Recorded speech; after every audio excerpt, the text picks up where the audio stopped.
Tim asuhan Neil Maizar itu berencana melakukan training center ke Malaysia pada awal Agustus mendatang. Langkah ini sebagai persiapan serius mereka menghadapi Liga 2 musim 2025-2026 dengan target promosi ke Liga 1.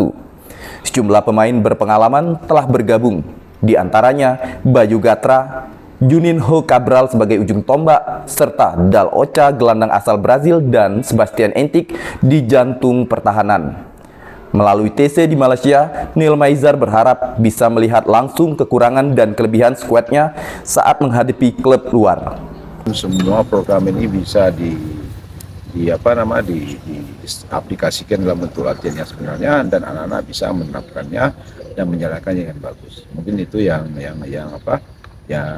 saya harus jabarkan, dan ke depannya dalam 1 bulan ini, bulan Juli tanggal 30 Juni kemarin sampai kita nanti 3 Agustus nanti kita masih tetap di pre-season.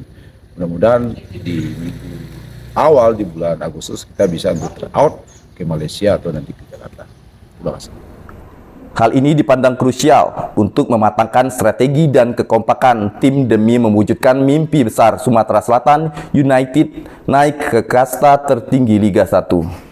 Dari Palembang, Bambang Irawan melaporkan.